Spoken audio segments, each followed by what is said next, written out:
Hello and welcome, everybody. I think it's episode, gee whiz, most probably 14 or 15 for the year. So, welcome back to Get It. And tonight I've got a very special guest, Nick Holton. We've met a few years ago where I think I embarrassed myself being very vocal about things that I didn't like. That's so unlike you, Johan. That's so unlike you. So Nick is the COO of APMG. I guess you most probably the world's biggest certification body, personal certification body, at Well, least the biggest spread.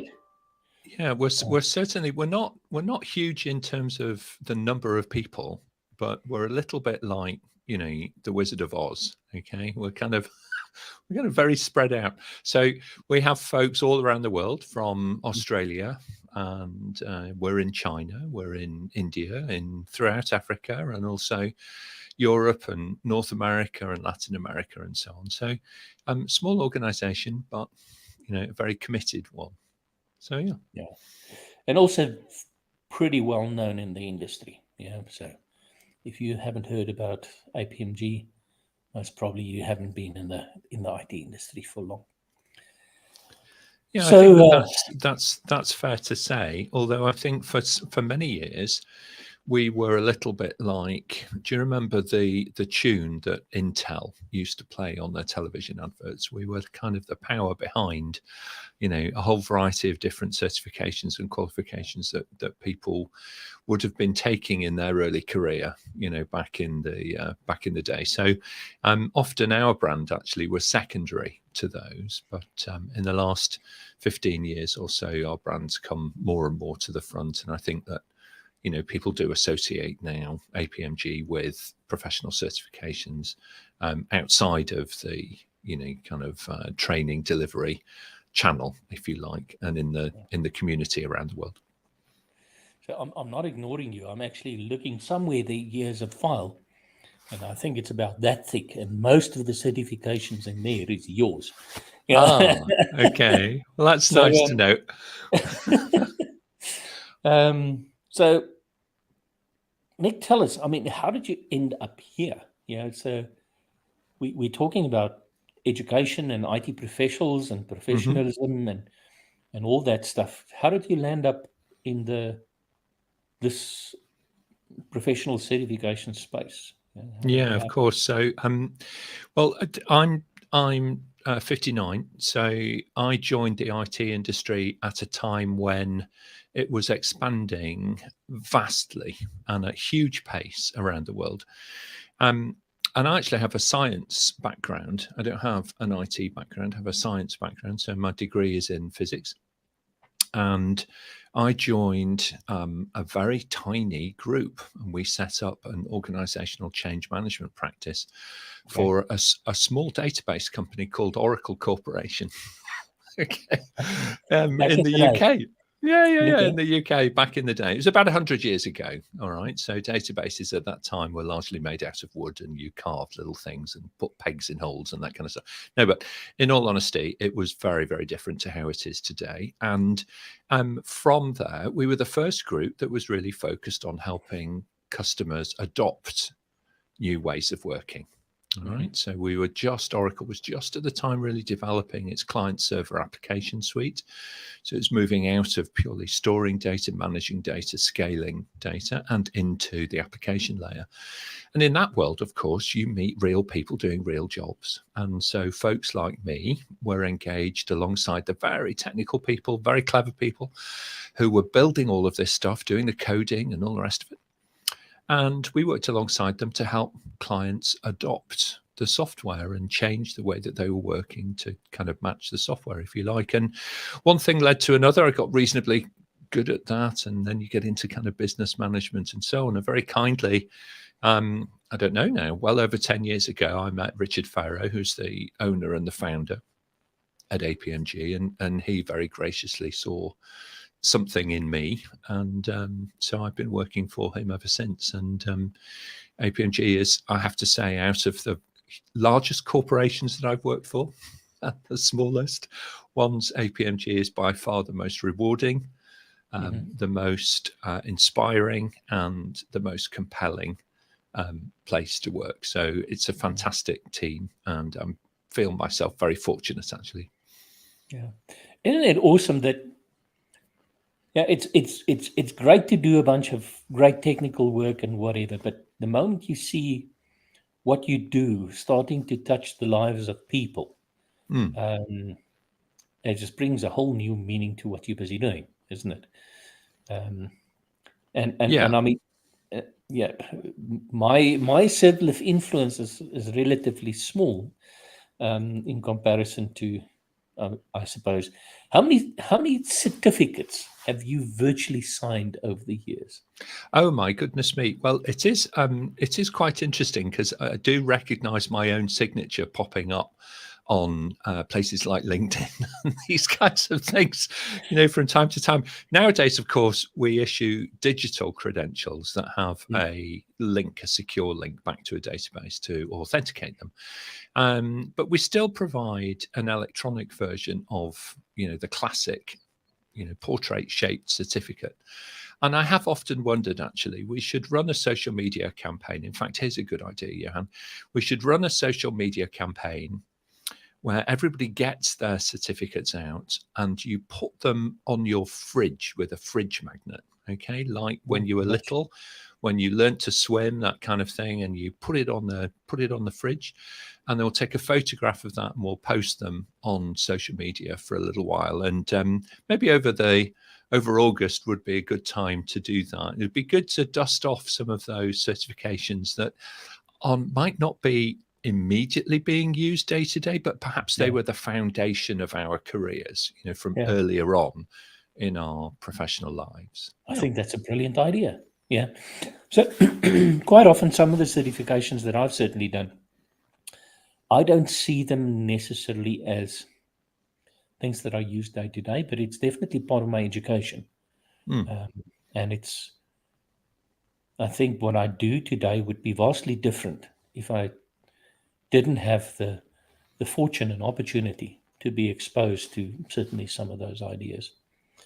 But here's a question for you, and quite often, hopefully we've got some of my students online also tonight. If you have to choose, and I know this is extremely unfair because it's not a good comparison, but if you have to choose and motivate doing postgraduate work versus doing professional certification, what would your response be? So I've given you an out there. You can say both of them are good.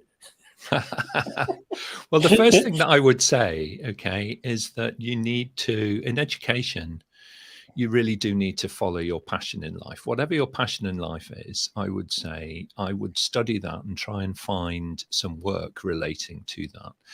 Because if you can do that, and I've been very fortunate in that regard, I've never really felt that my job was work. It's largely what I enjoy doing. There are moments, from time to time, we all have those where there's just stuff that needs to be done. But generally speaking, I've been very blessed, and I've had an entire life where I've been working, doing things that I really enjoy doing. And so therefore it's less of a chore. All right. So in postgraduate education, I think if you're, first of all, if you're kind of at the master's level, you are really trying to lay out that landscape, and look beyond the present moment and think differently. It's not about consuming at that point. It's actually about, beginning to navigate your way to beyond the horizon, beyond the immediate horizon. And professional certifications are super helpful in crystallizing your aptitude to do something into a format where somebody else can have immediate belief in you. Okay. Now, if I was looking for somebody to work with to research a particular topic, and they'd been able to, acquire a master's in that area, of course I would work with them. But if I was looking for somebody, to work with in a related area, and they also had a professional certification that demonstrated to me that they might not have the experience right now, but they've certainly got the aptitude and they've proven that would be compelling for me. And indeed, many of my hiring decisions as a manager, and I've been a manager in many organizations, the key thing that we can do as managers to improve our organizations is not to read all of the bad things about how not to be a manager on LinkedIn. It's actually just to hire people who are smarter, better, more capable than ourselves. And over time, the organization grows positively as a result of that. And new talent comes in and they lift you up with their capability and their energy and their enthusiasm and so on. So I would say the blend. I think perhaps that might be a little dull for you, but I think the master's level, the postgraduate level, and also beyond, by the way, the doctorate level, it's a fantastic thing because you're genuinely exploring new ground. All right, at a master's level and beyond, you're genuinely exploring new ground, boldly going, perhaps, even into places that other folks have not necessarily studied in huge depth. But the certifications allow you, if you like, a little framework upon which you can share your aptitude to do things with a broader range of people without them having to live next to you and witness your work firsthand for a long period of time. Yeah. So would you say that professional certification is helpful to demonstrate capability? Yeah, I think that it is. I think the challenge around certifications is that they tend to be fairly focused in two areas. First of all, how good is your ability to remember and recall? So how good is your recall? Okay, now a lot of education, most education systems, including the British education system that I'm a product of, was really defined in the Victorian era. There was a guy called Forster who brought in a universal education legislation in the UK in 1870. It was a major pivotal moment for British education, and it empowered young people to go to school. In fact, it became compulsory up to a certain age at that point, the 1870 Education Act. And that was really about providing factory owners with people that could add up and that people could write things down and they could read instructions. Okay. And that's largely how our education system was built. In fact, it was run on factory principles. What's the thing that you have in common with people in your class when you're at school? It's your date of manufacture, not your ability. Okay. Yeah. So exactly, class of, so at the age of 4 point something, rising 5 years of age, I entered the state education system. And when I did that in the 1960s, ostensibly you could recognize much of the content and the way in which the content was delivered. One person in charge at the front, often facing away from the class while they entertained themselves a little. I'm sure that you did some of that. I certainly did far too much of that.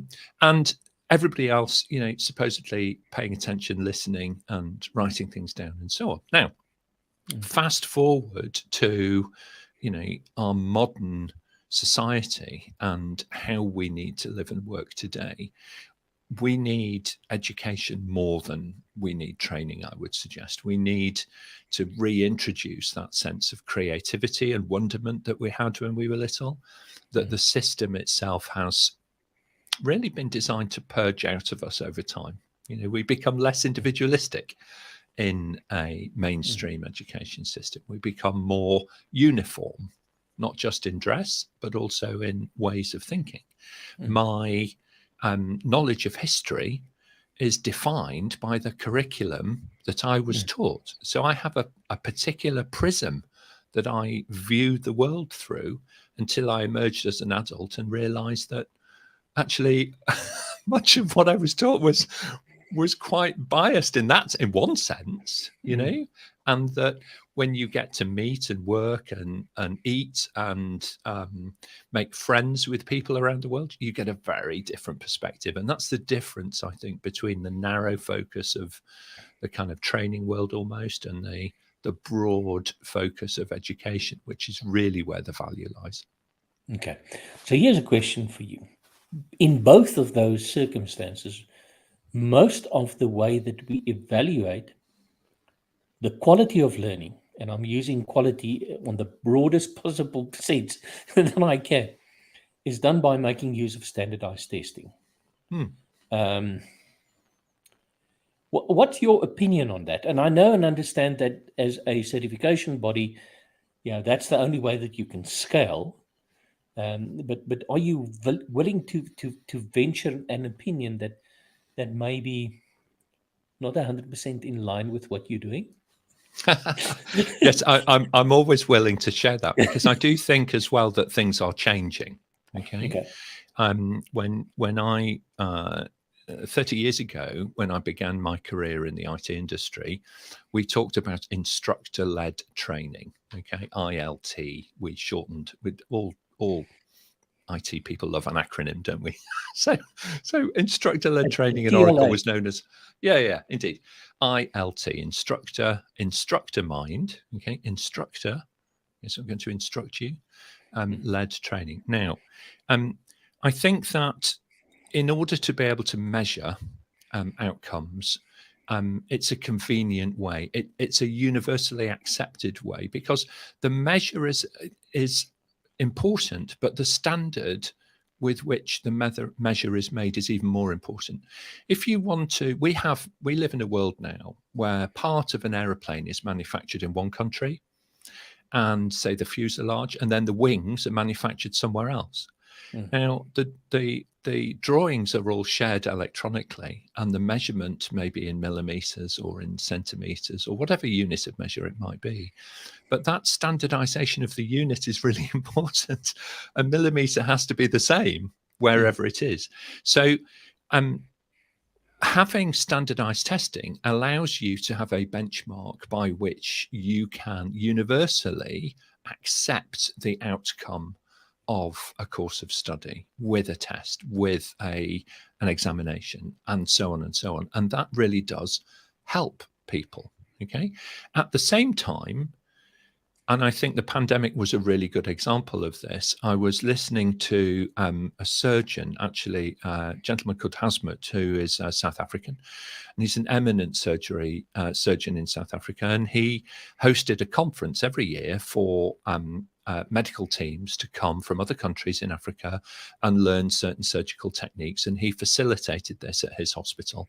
And there's a whole range of workshops that were run and examinations that surgeons could take and so on. And they could go on then beyond there to practice under supervision. And then, having practiced under supervision, they would be signed off by, a senior surgeon in their discipline to be able to work independently.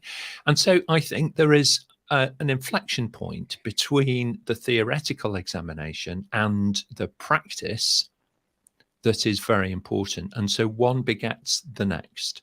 The examination certainly has value. It certainly has worth. The measure is universal. But beyond that, there are certain activities and applications of the knowledge that you want to be able to observe and witness and work under some form of supervision until somebody who is a true master in that area can sign you off. I doubt a concert pianist would ever sell out the Sydney Opera House or an auditorium anywhere in New York or in Paris, in London, in Johannesburg. It would not be sold out unless they had practiced, unless others had witnessed their work firsthand. They'd heard the softness, the delicacy, the strength, the commitment, the passion translate from the theoretical notes and the recollection of the pattern of the music into the dexterity of the fingers as they brought to life the musical score that the originator had in their head when they sat at their instrument with their pencil and worked for many days and many nights to record it. So, okay, I hear that and I get that. But what would you say to the argument that not all of us learn at the same time? And standardized testing can be quite biased towards certain types of learners. I completely agree with that. And a great deal of work has gone into, first of all, witnessing that bias and then mitigating for it. And there's a whole variety of different techniques that are built into things. Over many years, the good thing about state education is that you have hundreds of thousands, you have ultimately millions of test takers around the world. Okay. And so your statistical sampling is very robust, and you can develop techniques that over time go from being emerging practice to genuinely being best practice. And those techniques are adopted. And some of those techniques APMG bake into the way in which we work. So to give you an example, examinations that rely on questions and perhaps offer a multiple choice style engagement, with the learner. There's an art as well as a science to doing that. There's a way to make those questions fair, whether they are delivered in your first language or you're studying in a second or even a third language. And each time those tests are translated and each time they're offered in a new language to a new set of learners in a new set of circumstances, there are measures and techniques that are applied to ensure the fairness and also the rigor of the examination holds true. Now, that's not to say that some of us won't exist at the very edges of that standard distribution curve, And for some of us, we will always be hugely challenged by a written test when we are more of a visual learner. If we took the kind of VARC acronym, whether you're a visual learner or a if you're an auditory learner, if you're kinesthetic, if you like, doing things and building up that kind of muscle memory and association of action and movement with thought and process, then whatever your preferred learning style, you will also have a preferred style for being measured. And we don't always correlate, our preferred learning style with the situation that we have to go through when we're measured about things. So it's always a bit of a compromise, Johan, but the one benefit of certainly that APMG has around the world is we work in, our examinations are taken in, I don't know, this week probably around 120, 130 countries around the world. Somebody will be taking one of our examinations. And it's that very broad base that allows us the privileged position to see our people in Indonesia being treated fairly and equivalently to those people, say, who are taking our examinations on the west coast of Canada and Vancouver, or at the top west corner of the US in Seattle. Yeah. Okay. Cool. Okay. So let's change the focus of the conversation a little bit. The conversation was about, well, at least it was supposed to have started with educating IT professionals. Yes. What do you consider, first of all, an IT professional? Because I think that has changed over time also. It really has. At first, I think when I was early in my career, IT professionals were seen as a separate tribe. We were a tribe in our own right. And in fact, it was quite tricky to get the word professional welded on, to the side of us. We were described in some fairly unflattering terms, actually. Generally, we were quite pale in complexion. Now, that's not just because I live in the UK and it's not as beautiful and sunny and so on as your climate is, Johan. But it's also because we were associated with being kind of in dark rooms or very noisy rooms with machines, and we preferred talking with machines, interfacing to machines, than perhaps we did with other human beings. All nonsense, of course. But it takes time to come out of that into the situation where we have today. luckily, where we are today is that every adult, everybody who's embarking on a career in business or in commerce or working with government, in healthcare, in whatever organization you're in, is arriving with a level of understanding of the power of information technology, and particularly communication technology, that is way beyond what we had when I was early in my career. So I think this concept of being a separate tribe is now a little trite. And it's much better to think of these as a set of competencies that somebody might have, and that they would leverage in the same way that they would use language skills or interpersonal skills to be able to help their organization grow and progress. Okay, but are IT professionals supposed to work in IT, or are they supposed to work beyond the bounds of what we traditionally see as a if let me give you an example. If I am a qualified engineer, let's say a civil engineer, obviously what I studied for was to build buildings and roads and bridges and stuff like that. But very few civils actually work in that industry. Yeah. So how do you see the future of people who actually invest in getting an IT education, and where that's going to take them in future? I think that, much as engineers solve problems. And it's a little like the discipline that I got through studying science. My subject was physics. The scientific method, the way of breaking down a problem into smaller steps and figuring out a way of experimenting, almost either mentally or even sometimes physically, prototyping things and trying things out and see what happens. That method lives with you for life.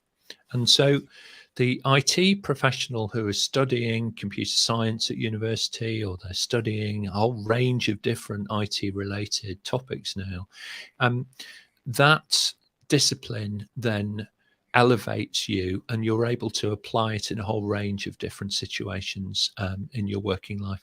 You're no longer disadvantaged by language.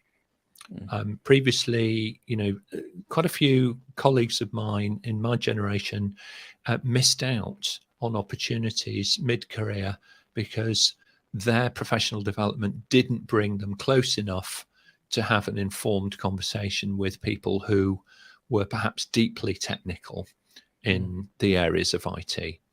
And there was a period, an uncomfortable period, 10, 15 years or so, I think, where the two tribes were still separate. It's a little like the country of Denmark. I don't know if you know this, but the country of Denmark's made up of hundreds of islands. Okay. And of course, the Danes, earlier in their history, were known as a great seafaring nation who occasionally, actually, they had to persuade the people where they landed their longboats. They did a little bit of persuasion as to to try and integrate into their society. But anyway, leaving that to one side, that nation was formed by people building bridges between all of those islands. And the more in business that we're able to build bridges, the more united we become, and the more of a single purpose we can gain in our organization. And it's not to say that the little islands aren't a bit different. Denmark in the northeast is very different to Denmark in the southwest. But nonetheless, it's the bridges that bring that scale and uniformity and single-mindedness to build a nation, to build an organization. Okay. I, a while ago, spoke to somebody and I said to him, what advice would you give somebody who wants to go into the IT industry? And his response is, why do you want to go into the IT industry? Isn't that going to be absorbed by business? So what would your response be to somebody making a statement like that? I think what we see now is we tend to see roles and jobs being advertised with a purpose layer in front of them. So let's take, for instance, working. What's one of the big challenges that everybody's trying to solve at the moment? In the pre-internet age, so in the early days of connecting computers over telephone lines in the 1980s and the 1990s, we saw the World Wide Web as a bit of a utopia, that somehow or another we'd all be connected, that the amount of computing power would be available to everybody. In fact, some of the sequencing of the human genome, I remember being those tasks being cut up into little pieces, and you could share your computing power on a network on the web. And a little bit of your processor time would be used to solve a mathematical puzzle that eventually led to a deeper understanding of human genetics. Well, that utopia, of course, never came true, and we sacrificed privacy for convenience. And we gave away our privacy. We gave away our data. We allowed organizations to own the most intimate details of our lives. Now, I'm not suggesting that this was something that was necessarily bad, Deviant. or deviant. No, it was just simply convenient. It was just like, yeah, I'm kind of comfortable with this. So there was a really interesting paper written about this kind of concept of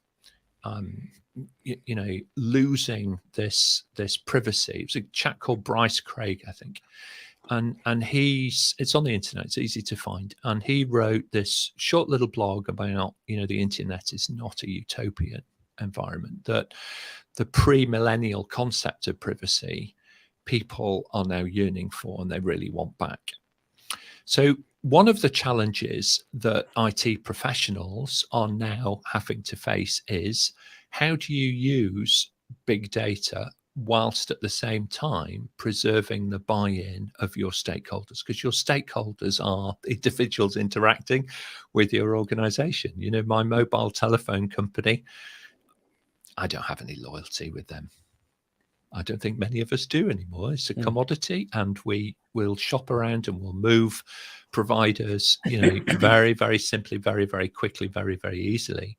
But it's actually IT professionals, although they may be called by other things, by other names, it's going to be IT professionals that help businesses solve these conundrums, that keep businesses within a framework of governance, that surface value and insight to others, by using IT, by using automation, by allowing automation to be disrupted through innovation to bring about change and to deliver new value to shareholders and new value to citizens, depending on if you're in a commercial organization or in a government organization. Okay. So educating today's IT professional, what does it look like? I think for me, there's some unassailable trends that are happening. The first thing is that from that baseline of education, from the long course study, from the postgraduate study world, increasingly professional certifications are being consumed in smaller and smaller pieces, almost on demand. As the level of connectivity has increased and the ability to watch rich media and consume rich media has gone up, 5 years ago, we probably Googled the answer to things. In the last 2 years, we've probably gone on YouTube and searched so that we could watch somebody tell us what the answer is. Now, that's quite an interesting change in behavior, isn't it? We've gone from the reading, okay, the not the visual. 65% of us are visual learners. Okay, 28, that's quite 23. substantial. Quite substantial. Around 23 or so auditory. And the percentage of the adult population whose primary learning style is reading is actually relatively low. It's still in double digits, but it's far behind the other two. And so for years, Google served us text, and we read text. And then people started putting pictures in the text, like, oh, that's interesting, because it appealed to the visual learner. And YouTube and other platforms, Vimeo, other platforms that allow you to engage in short video pieces. TikTok is an absolute classic one now. I've learned productivity tips for Microsoft Excel as a business manager far faster on TikTok than I was ever able to by plowing my way through the Microsoft Office 365 support website. So shorter pieces is a trend. Visual learning, video-based content is a trend. Interacting and branching that content is absolutely a trend. And I think where it's going next is that over time, you'll be able to win, if you like, small incremental awards by taking these little bits of learning that ultimately will add up to a larger certification or qualification. Okay, so that's the issue of micro credentials. Indeed. Yeah. Okay. And what's one of the things that frustrates me about sort of the formal education system across the world, it's not only in Commonwealth countries, is this fixation with time. Yeah. You can only have learned something if you spend so much time on it. And in fact, if you think about it, the way that most of us consume and learn today, it's absolutely the opposite. Yeah. So just think about most of the qualifications, formal tertiary qualifications. This subject is so many credit hours, or EQFs, or NQFs, or what do you say to this fixation about time? Does time really make us learn better? No, not at all. I think, there are some students, there'll be a percentage of adult learners who are able to plan their time very effectively, and they will spread out their study evenly, even-handedly throughout all of the period. Now, I think if we're honest with ourselves, we all know somebody, I'm one of these people, who's a bit like the 11th hour and the 59th minute. Now, if you back end, if your natural approach is to back end this, this is a learnt behavior over time. And the challenge for us is that actually our education system when we were younger allowed us to be successful in those situations. It's only latterly where things like continual assessment and so on have come in and become a more important proportion of an award, of a qualification, that these sorts of folks like you and I, who studied late into the night, right at the end of the term, and were able to secure some kind of reasonable outcome for our efforts, were highlighted as perhaps that's not the best way to learn things. Time is something, and reputation is something as well, that is very backward looking. If you studied, let's talk about equivalence. So there will be august institutions in South Africa who have a strong reputation for teaching science, medical science, law, for teaching journalism, for teaching media, for being able to help young people grasp the basics of their interest area. And the same is true in every country. So some institutions have a reputation, and if you study there, seeing that on somebody's CV may momentarily provide a little warm glow, as to the aspirational value that person may bring to your organization. But I would say this, I would say that, those people who have not been through, those august institutions, and who did not study for years, they may actually be the catalysts for change that you're yearning for. Mm. They may be the innovators. Mm. They may be the people. Don't forget that some of the real giants in the IT world found it very difficult to cope with that kind of environment. How many dropouts were there in the US who went on to found, the modern thought leadership organizations of the IT world? Very many. It's quite a common thing that people with different learning challenges end up struggling in the classic education system, but go on to lead hugely fulfilling and incredibly strong lives because they're able to harness that sense of creativity and innovation and get things done. Yeah. So, are there a way that we can start thinking about removing that bias from the system globally? And then I suppose a follow-up answer is, do you think professional certification may be part of that closing of the gap? Yeah. Can you let me now preempt your answer? Yeah, no, that's quite all right. That's it's tempting, isn't it? It's tempting to kind of answer the question before you've asked the question. So I think it's changing. It's certainly evolving. All right. There's more weight being pushed along. If we think of this as the weighing scales, where on one side you've got the uniformity, the conformity, the historical bias and all of those things, the standardization, if you like. And then on the other side, you've got this different world of shorter courses, more relevant perhaps, but faster paced and moving at lightning speed.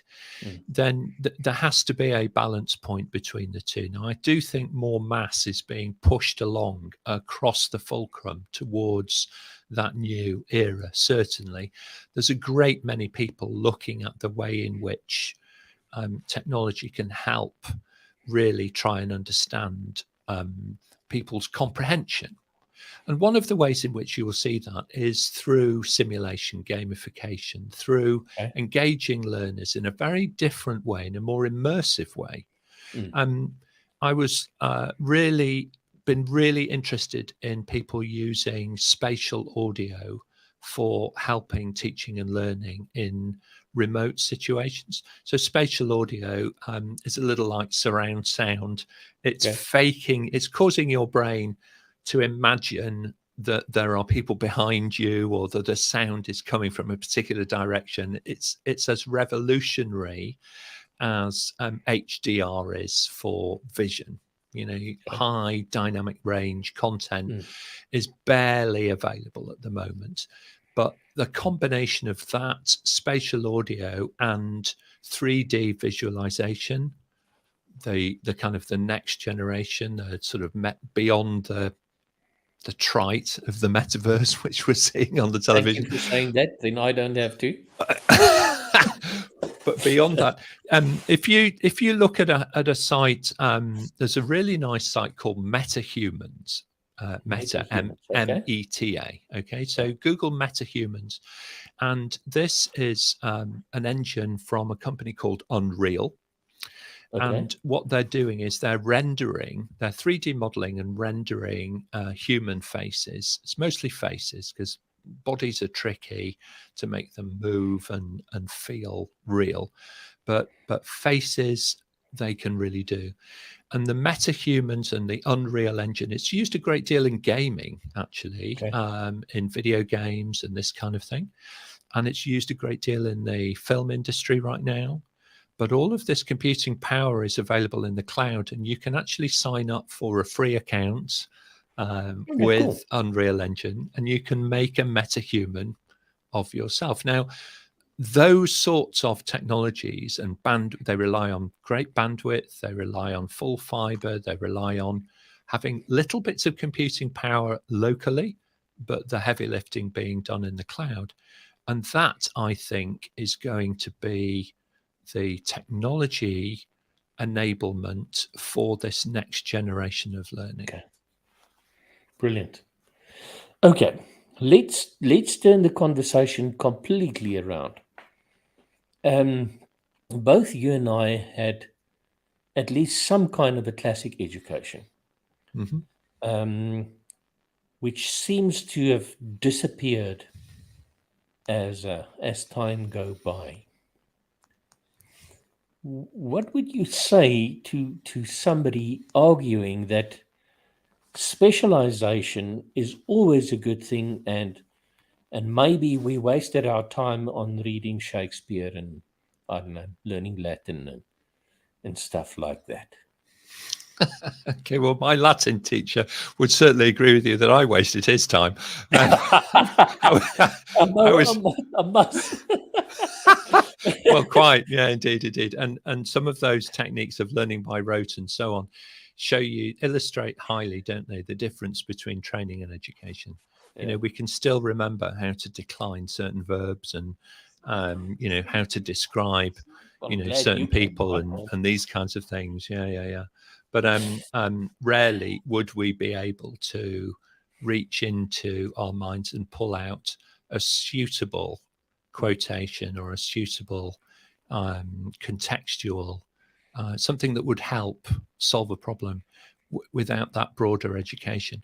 I think what the broader education gives us is the ability to innovate and to solve problems in real time much more reliably than folks who specialize very early on and go very deep. And there's a place for everybody, and you can get that strength so long as you approach it in a team rather than considering that you have everything yourself. But I'll give you an example. Unfortunately, he died quite young, but there's a really brilliant writer,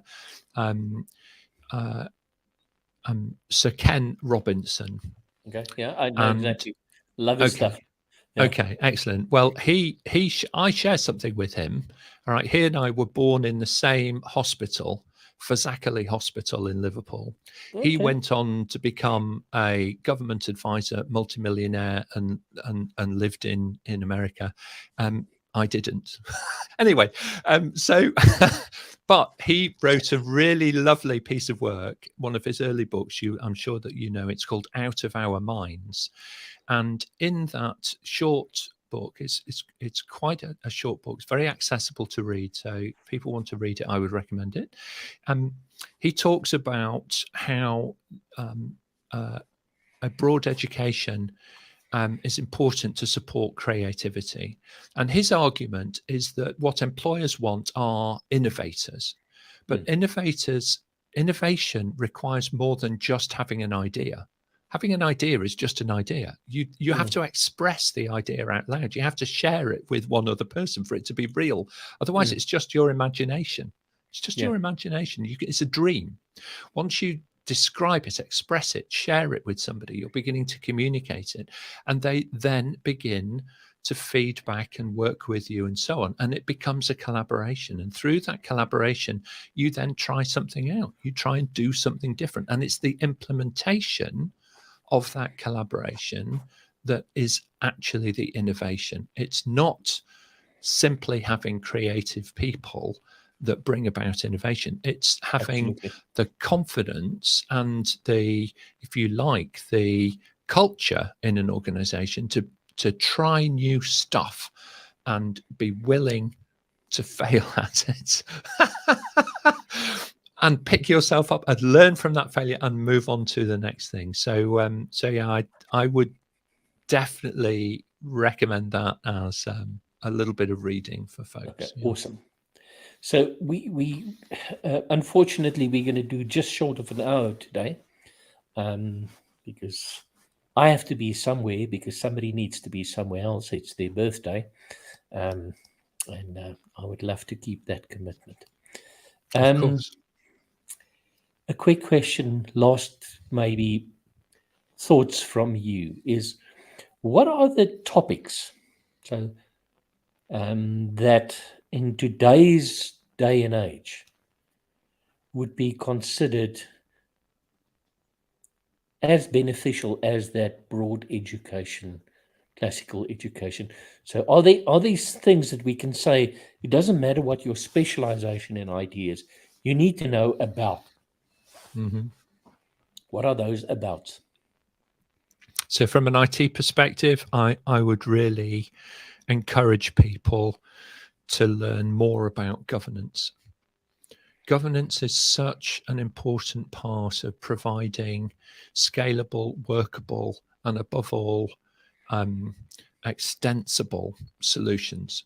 Without governance, you may have a moment in the sun. You may be able to change the organization from a clumsy caterpillar into a marvelous butterfly. But, generally butterflies don't live for very long. So I would say governance is a super important area for everybody who's working in IT, and allow yourself to study an area that is of interest to you. If your thing is about privacy and looking beyond the present moment and thinking about how in the future citizens will own their own data again, and as an organization we will simply borrow it from time to time before briefly before we give it back, then follow that route, and start thinking that through, because it will take you into areas of law. It will take you into areas of commercial contracts. It will take you into areas of data exchange. It will take you on a whole range of different journeys. But I would start with governance. That will give you the maturity and the frameworks in which you are able to recommend and feed into innovations that will be truly valuable for citizens, valuable for business, valuable for shareholders, valuable for society. Okay, awesome. Anything else that you would like to add to that pot? I suppose the other thing is I would also encourage everybody that's involved in business and IT to actually have a go at programming. That's a really interesting train of thought. Okay, go for it. Because even if you're not writing code, all right, organizing your thoughts logically is super helpful. So if you're using workflow products and you want to integrate disparate platforms and they're in the cloud, there's lots of different environments now where you can drag and drop little cold coding cubes and build yourself workflows and try things out and experiment and so on.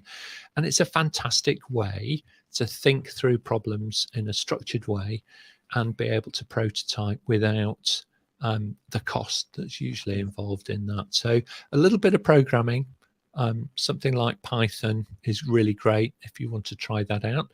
If you've got the luxury of having children around you and this kind of thing, they'll be doing a whole range of different things as well. They can probably guide you towards an app that can help you on that journey as an adult.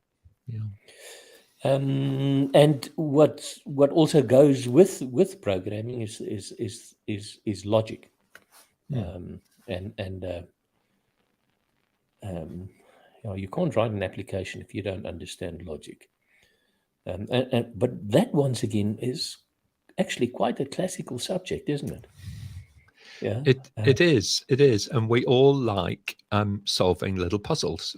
Whether you're addicted to Sudoku or you're doing Wordle online, or you like figuring out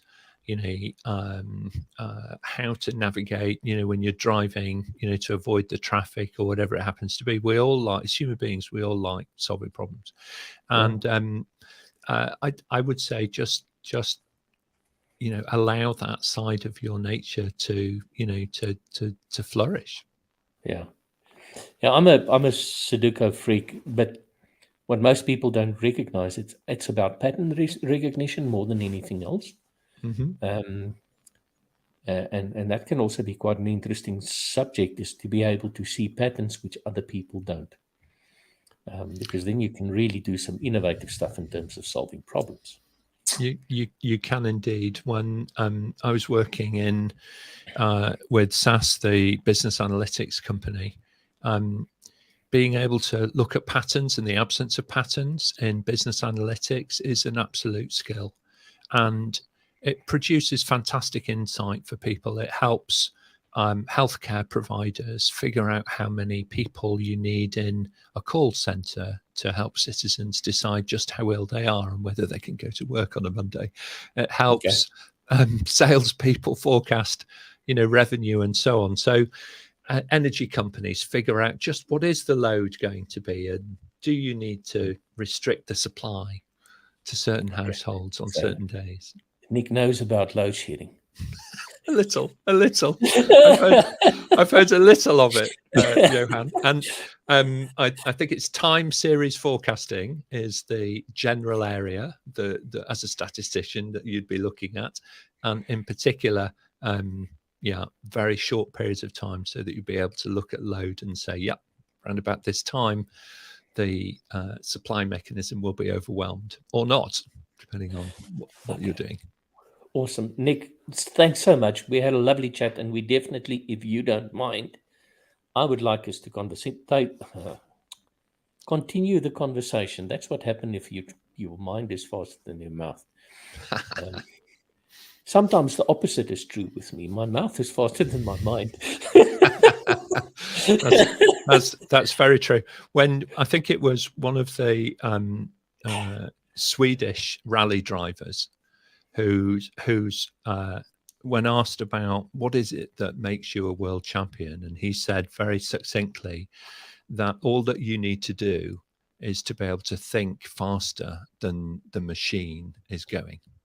So it's a good thing. It's a good thing to try and do. I'm afraid I'm not a world rally champion, and I no longer think faster than the machines are going, but I do my best in a pedestrian kind of way. Okay, awesome. So Nick, at this moment, I'm going to say goodbye, and I'll touch base with you tomorrow to do a quick follow-up. I normally do it afterwards, but unfortunately, not tonight. I can. It's perfectly all right. No problem at all. Thank you very much for making time available and sharing your absolutely wonderful insights. I'm quite sure that we all learned a lot.